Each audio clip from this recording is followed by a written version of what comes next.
10 மற்றும் 12ஆம் வகுப்பு பொதுத் தேர்வில் சிறந்த முறையில் மதிப்பெண் எடுத்த மாணவர்களுக்கு பரிசு வழங்கி பாராட்டு நிகழ்வை நடிகரும் தமிழக வெற்றிக் கழக தலைவருமான தளபதி விஜய் அவர்கள் ஆண்டுதோறும் மேற்கொண்டு வருவதும் அந்த வகையில் இன்று 2ஆம் கட்டமாக மாணவர்களுக்கு பரிசு வழங்கும் விழா சென்னை திருவான்மியூரிலுமே நடைபெற்று வந்திருக்கு. இந்த நிகழ்ச்சியில் கலந்து கொண்டு தளபதி விஜய் அவர்கள் மாணவர்கள் மத்தியில் பேசியதுமே ஒன்றிய அரசு அமல்படுத்தியுள்ள நீட் தேர்வு தமிழ்நாடு மாணவர்கள், கிராமப்புற மாணவர்கள், ஏழை எளிய பிற்படுத்தப்பட்ட தாழ்த்தப்பட்ட மாணவர்கள் பாதிக்கப்படுவது உண்மை என தெரிவித்திருக்காரு. கல்வியை மாநில பட்டியலிருந்து ஒன்றிய அரசு பொதுப்படைப்பில் சேர்த்துட்டாங்க.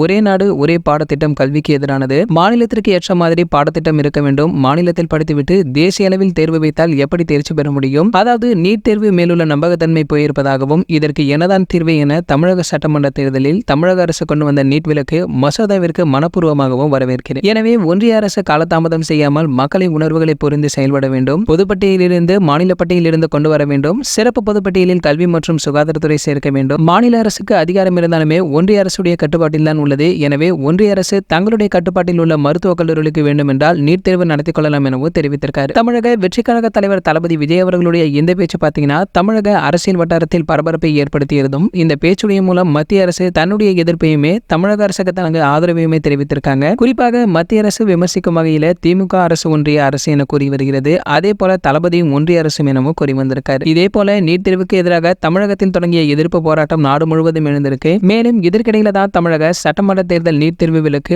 மசோதா தொடர்பாக பேசிய விஜய் சார் திமுக அரசின் மசோதாவிற்கு ஆதரவு தெரிவித்தது மட்டும் இல்லாம உடனடியாக நீட் விலக்கும் மசோதாவிற்கு ஒப்புதல் கொடுக்க வேண்டும் என கூறியிருப்பது திமுகவுடன் நடிகர் விஜய் அவர்கள் கொடுத்துள்ளதாகவும் கூறப்பட்டிருக்காங்க. சரி, ஓகே, இது போன்ற நம்ம தளபதி பற்றி வெளியாகும் அனைத்து செய்திகளை நீங்க உடனே தெரிஞ்சுக்க நம்மளுடைய தளபதி டாக்கீஸ் என நம்ம சேனலை சப்ஸ்கிரைப் பண்ணிக்கங்க. பக்கத்தில் உள்ள பெல் ஐகானை கிளிக் பண்ணிட்டீங்கன்னா நீங்க நம்ம வீடியோவை மிஸ் பண்ணாம பார்க்கலாம்.